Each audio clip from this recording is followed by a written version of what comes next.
Hello guys, welcome to this video. This is our lecture third for unsolved paper of math of set third 2024.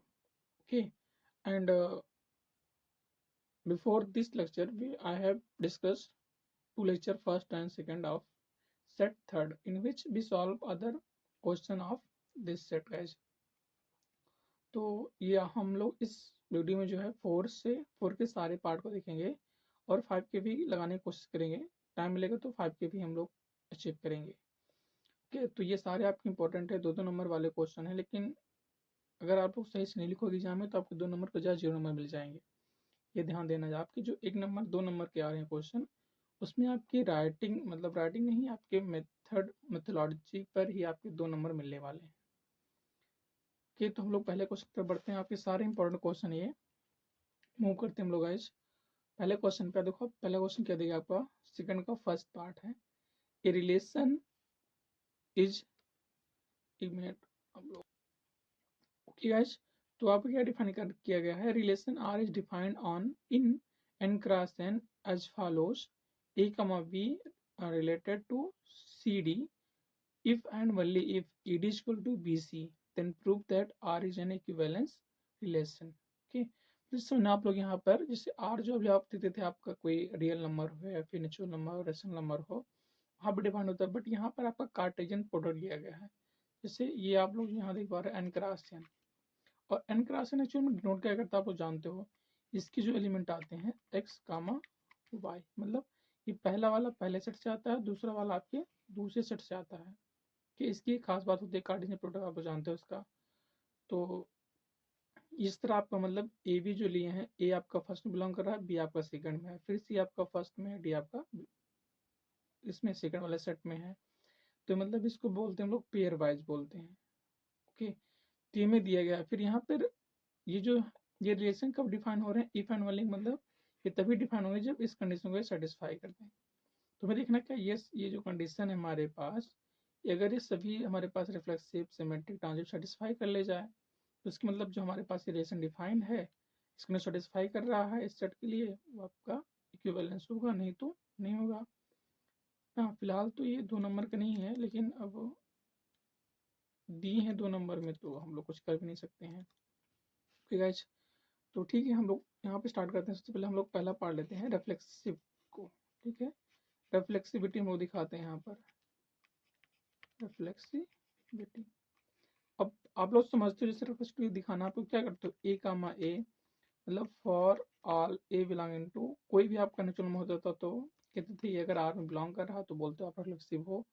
But यहाँ हमारे पास set कैसे define है, Cartesian product में, तो हमें उसी अकॉर्डिंग उसका जो है एलिमेंट का है यहाँ पे लेना पड़ेगा। ओके, इसीलिए हम लोग यहाँ पे क्या ले रहे हैं कि let for every A comma B belonging to N cross N, ये समझना आप लोग, जो भी यहाँ पे लिखा हुआ है, यहाँ एक्स वाई था, हमने ए बी ले लिया बस, बाकी दोनों के मीनिंग सेम है, चाहे एक्स वाई लो चाहे ए बी लो। तो ए कम बी मतलब पहला वाला पहले से आ रहा सेट से, दूसरा वाला दूसरे सेट से हमने अज्यूम किया है। ओके, तो अब दिखाना है ये जो रिलेशन है, हम लोग क्या बोलेंगे, ए कामा बी, फिर ये दूसरा, हालांकि यहाँ हम लोग रिफ्लेक्सिव में सेम करते हैं, तो फिर से यहाँ सेम को relative to A comma B. अब ये डिफाइन कैसे करें, यहाँ देखना आप लोग, कि जो ए कामा बी इनका है और रिलेशन आर है सी कामा डी से, इस किस तरह कर रहे हैं, ए डी इक्वल टू आप कर रहे हैं बी सी, मतलब फर्स्ट और लास्ट का प्रोडक्ट और इसके सेकंड और इसके फर्स्ट का प्रोडक्ट दोनों इक्वल हो रहा है इस तरह से ना।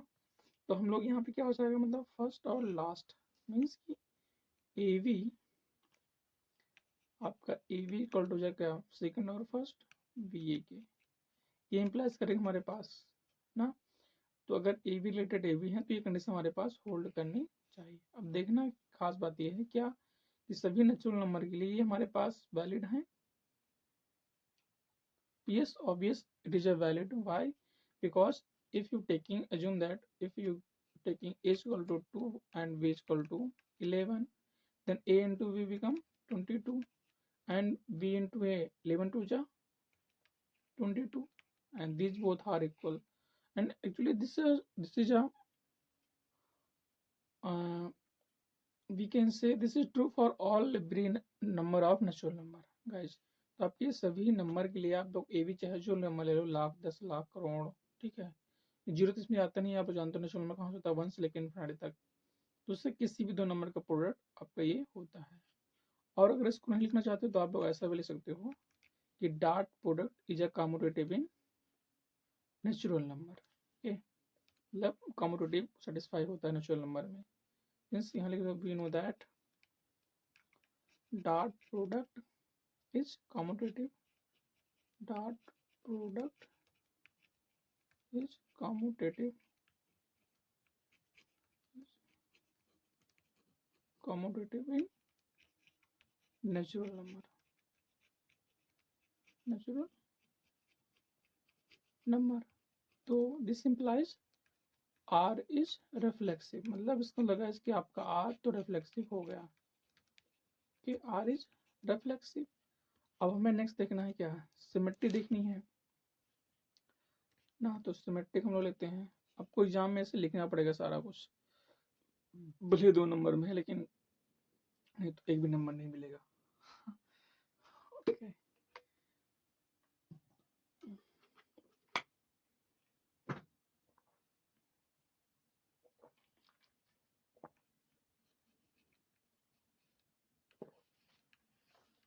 तो सिमेट्री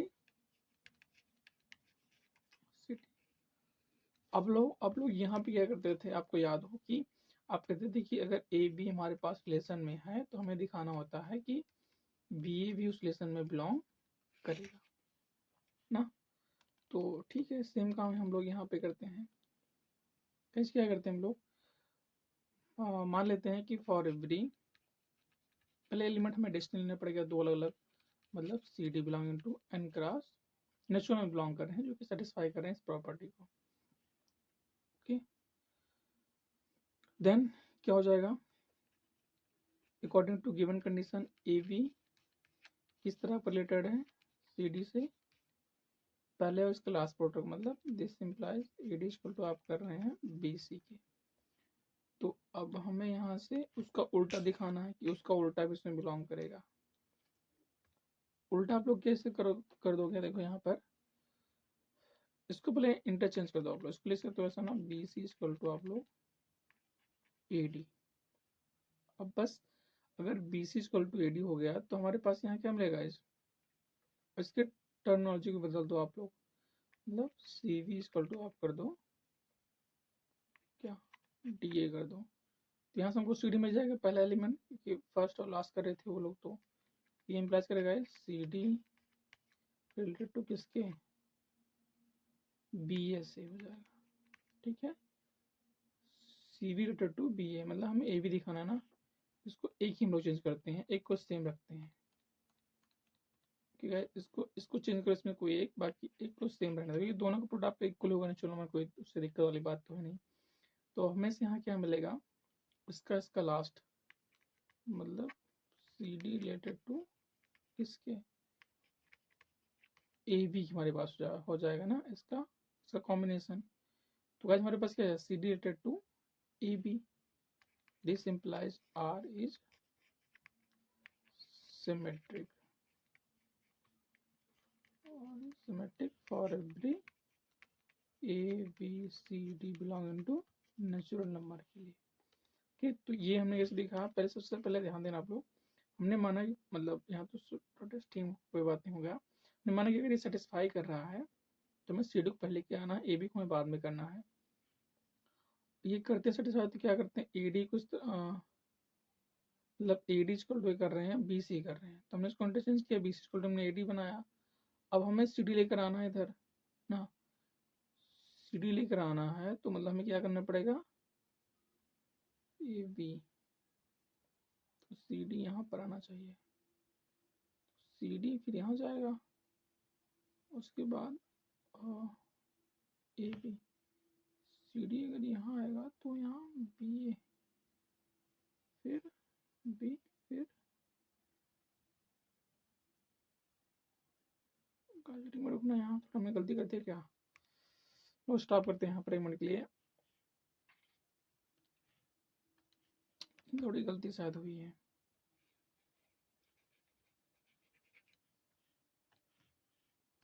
देखो हमें करना है क्योंकि ये जो सेटिस्फाई कर रहा है ये AD को कर रहा है BC के अकॉर्डिंग। अब हमें CD पहला करने, अगर हमें इस तरह दिया गया तो इसके अकॉर्डिंग क्या हो जाएगा आपका, यहाँ देखो आपका C मतलब ये हो जाएगा आपका बाय रूल दिस फर्स्ट और इसके लास्ट का प्रोडक्ट, मतलब आपका CV इक्वल टू आपका हो जाएगा क्या, ये कर रहे हैं BC तो यहाँ DA, ये होना चाहिए ना। तो हमने इसको कुछ नहीं किया, इसको हमने सिर्फ इसको इधर लेके आएंगे हम लोग, मतलब इसको बैच में क्या करेंगे BC इक्वल टू AD। अब दोनों को इंटीग्रेट करो तो इधर CV इधर DA, बस हमारे पास ये आपका रिजल्ट मिल जाएगा। अब करेक्ट है ये कि यहाँ से ये मिल जाएगा, तो आपका मतलब सिमेट्रिक भी हो गया। This implies R is also symmetric, R is also symmetric. तो आपका R सिमेट्रिक है तो ट्रांजिटिव तो होना लाजमी लगता है, लेकिन देखना पड़ेगा।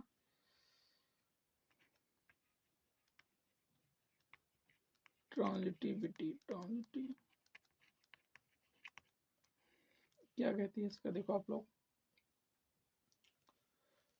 अब अगर हमें ट्रांजिटिव देखना हमें मतलब 3 डिफरेंट एनिमल लेने पड़ेंगे, तो लेट मान लेते हैं AB कामा CD कामा EF मान लो बिलोंगिंग टू किसमें गाइस, N क्रॉस N में।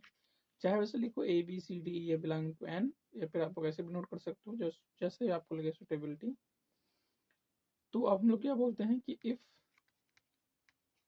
AB related to CD, okay, and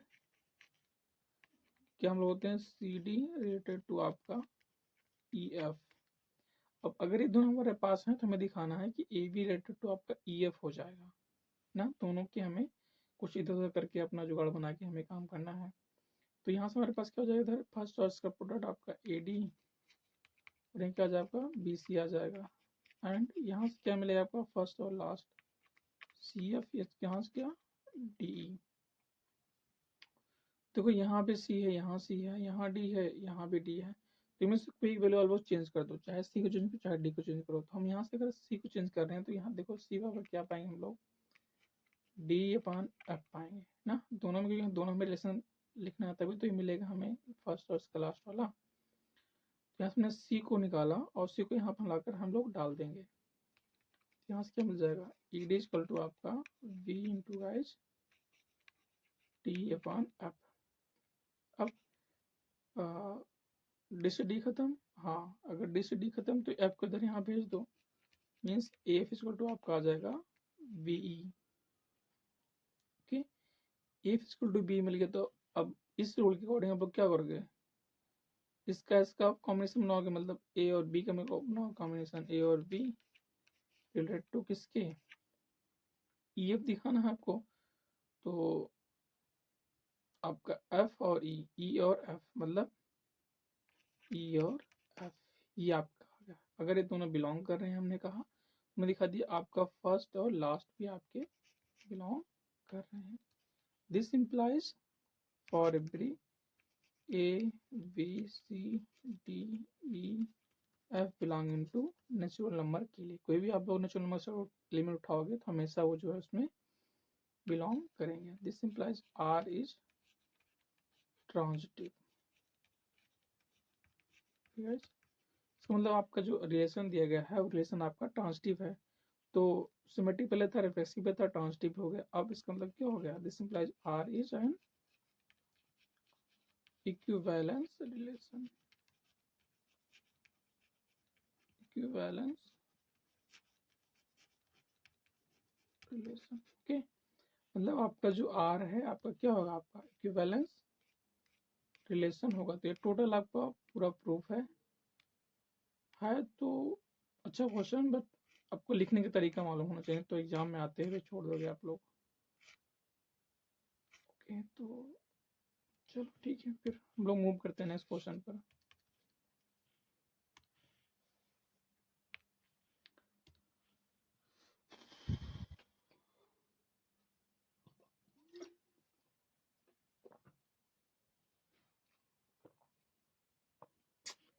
क्या दिया गया आपके पास B number, find the least value of a for which the function this is increasing on the interval 1 close interval 1 to 2। मतलब close interval 1 to 2 में इसको increasing करना है तो ए की वैल्यू क्या होगी। बहुत सिंपल है, हम लोग जानते हैं कि इंक्रीजिंग क्या होता है रूल, एफ एक्स क्या होता है आपका एक्स स्क्वायर प्लस आपका एक्स प्लस 1 क्या होता है फॉर इंक्रीजिंग कंडीशन, और increasing derivative of function should be greater than equal to 0। तो यहाँ से मैं क्या इसको डेरिवेट करो आप with respect to X, X square का 2x, एक्स का a, 1 का तो 0 हो गया, इसको हमें करना है 0 के ग्रेटर देन इक्वल टू में 0 से लेना है बड़ा। यहाँ से एक्स फाइंड कर लो, एक्स क्या पा जाएगा आप लोग 2x बराबर माइनस ए और एक्स बराबर का is minus a by 2। Minus a by 2 means कि x की वैल्यू क्या होनी चाहिए, माइनस ए बाई 2 बड़ी होनी चाहिए। तो यहाँ से x क्या, और x आपका बिलोंग कहाँ कर रहा है 1, 2 में बिलोंग कर रहा है, ठीक है। अब अगर x 1, 2 में बिलोंग कर रहा है मतलब x की वैल्यू तो 1 हो सकती है, तो 2 या तो इन दोनों को कोई बीच, तो इसको हम लोग बाउंड्री पर देख रहे हैं क्या होगा बाउंड्री के लिए।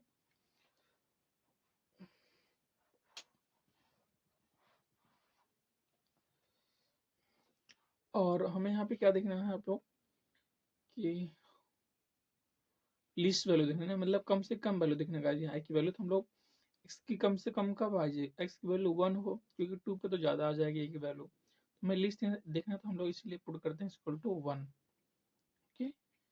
For minimum value of x, for minimum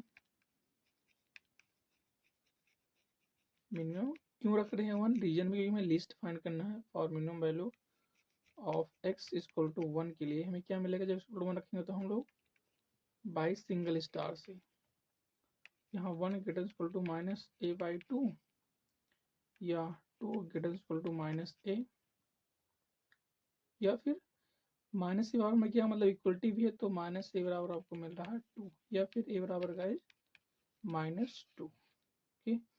means least value क्या है कि जब इक्वल टू 1 होगा, ये कंडीशन बन ही रही है, तो इक्वल टू आपका आ जाएगा -2। It is your required value of a for this question.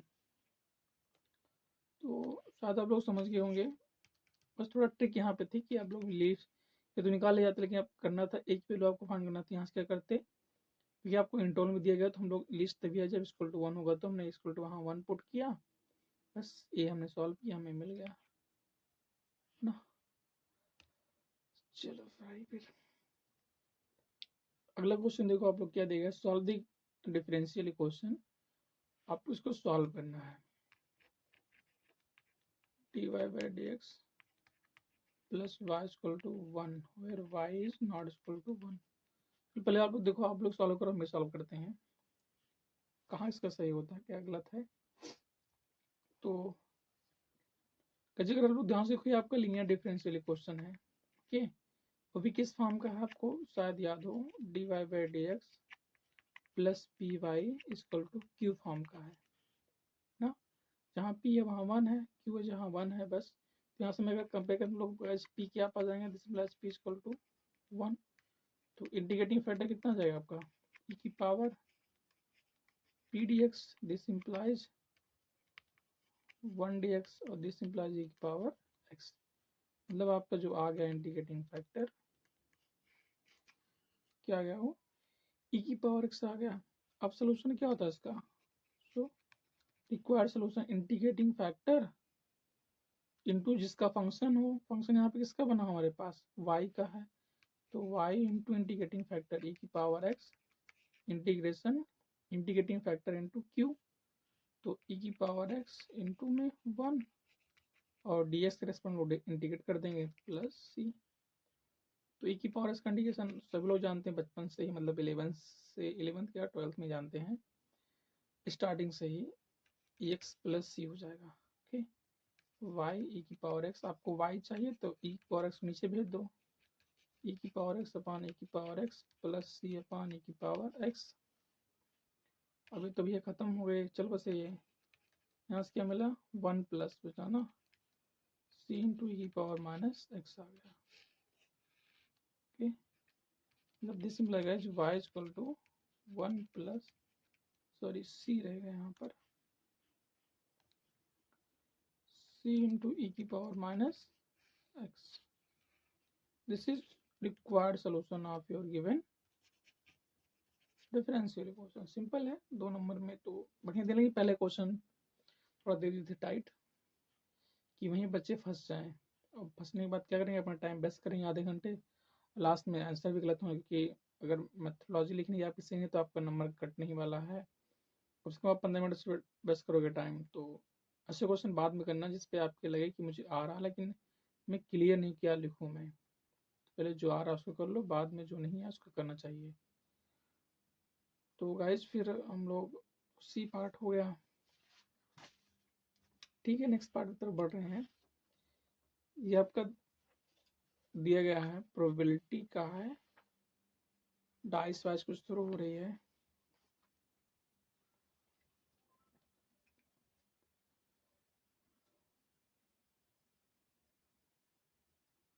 ठीक है, फिर हम लोग पढ़ते हैं, कोई बात नहीं। A dice is thrown once, a dice is thrown once मतलब एक डाइस, आप लोग जानते हो डाइस, वो जो है एक बार उसको, डाइस क्या होता है, क्यूबिक होता है, इसके सारे फेसेस सेम होते हैं ना। A dice is thrown, dice को थ्रो कर रहे हैं once, if E represent the event of number obtain on the dice is, die है, die is a multiple of 3। मतलब यहाँ पे बोल दिया गया, कुछ मानने जरूरत नहीं है, इवेंट ई बोला है आपका कि जब डाई पर ऑब्टेन हो रहा हो मल्टीपल ऑफ 3 के। एफ रिप्रेजेंट कर रहा है, represent the event, represent the number obtain on the die is even number. Okay, F में कब नंबर आया हो, इवन नंबर आया, then tell whether the event E and F are independent. बहुत अच्छा क्वेश्चन है, ये आपका इंपॉर्टेंट है। Okay, then tell whether the event E and F are independent. तो हम लोग जानते हैं कि यहाँ ई एफ इंडिपेंडेंट क्या होता है, अगर उनकी प्रोबेबिलिटी, दो इवेंटों की प्रोबेबिलिटी, मान लो ई एफ ही है, तो अगर ये आ जाए probability of E into probability of F के, मतलब दोनों इंटरसेक्शन की प्रोबेबिलिटी वो इक्वल होगी इसके, उनके सेपरेट सेपरेट के प्रोबेबिलिटी के, तो हम लोग बोलते हैं दीज इवेंट आर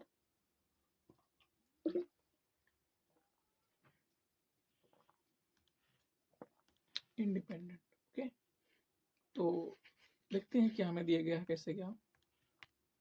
अब ई में नंबर ऑफ एलिमेंट ई कितने हो जाएंगे, ई क्या बोल रहा है, आपका रिप्रेजेंट कर रहा है event obtaining on the number dice is multiple of 3। चलो पहले हम लोग सैंपल स्पेस दे लेते हैं कितना आ जाए इसका। तो इन throwing of one dice, in throwing of one dice,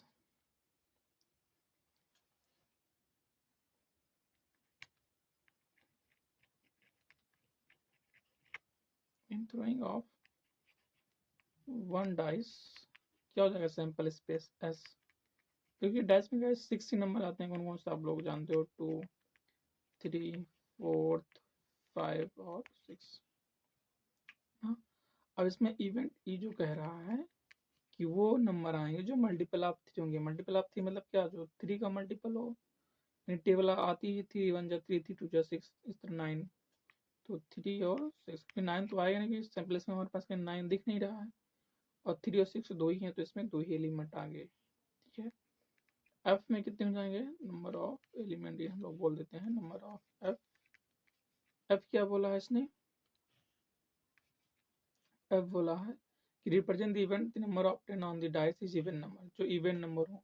तो 2 की मतलब मल्टीपल, 2 4 और 6, क्योंकि 6 आपका इवन नंबर है, क्या गया एफ में। ओके, तो ठीक है। अब जैसे हम लोग जानते हैं, यहाँ पहले हम लोग लिखते हैं formula, we know that for event E and F, event E and F will be independent, will be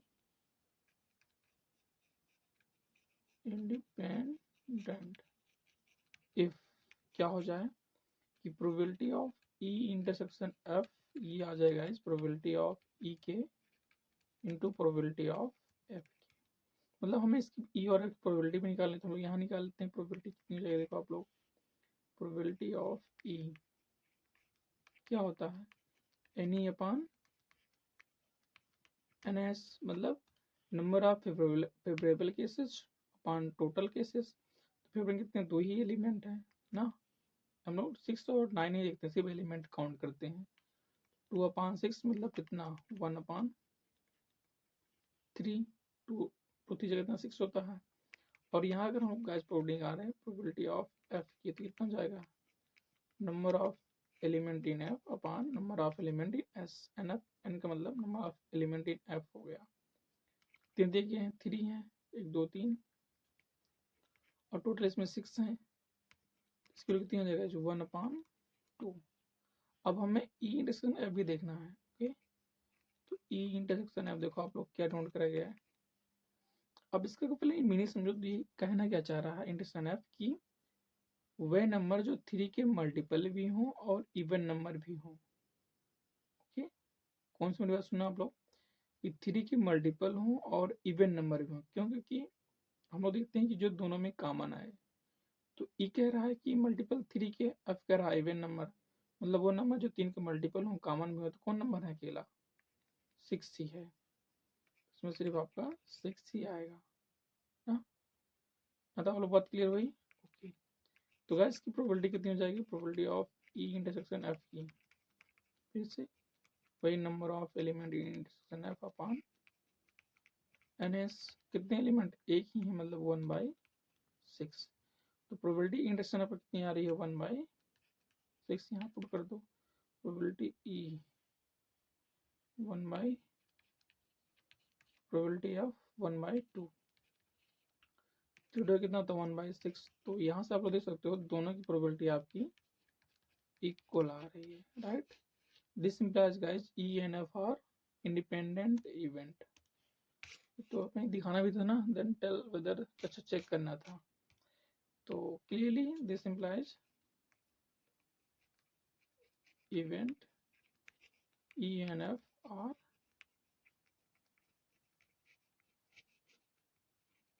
independent event। Okay, इस तरह आप राइट करोगे, आपको पूरे फुल मार्क्स आपको गाइस मिलने वाले। सिंबल वहां मत बनाना, यहीं के लिए है ये। ओके, तो शायद आप लोग सारा कुछ क्लियर हो गया होगा।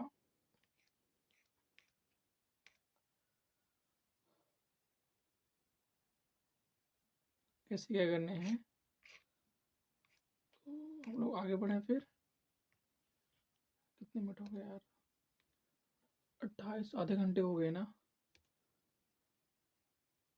इसको तो अच्छा ये भी देख लें हम लोग, 5 का है डुअल पार्ट। देखो यहाँ पे स्टार बना हुआ है। ओके, तो आप लोग जानते होंगे, जो सिलेबस अच्छे से जान रहे हैं, कि जहाँ स्टार होता है, if x y z are all different then so that इतना। तो स्टार वाले क्वेश्चन हम लोग अनसॉल्व में करते नहीं है, तो इसको हमें सॉल्व करने की जरूरत है नहीं। ओके,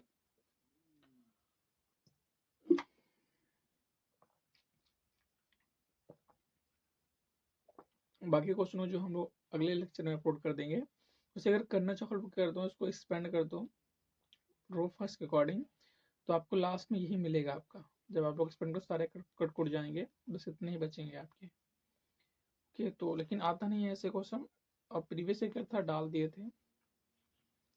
ओके गाइस, तो आज के लेक्चर में इतना ही, हम लोग मिलते हैं फिर नेक्स्ट लेक्चर में। So thank you very much once again for watching the video।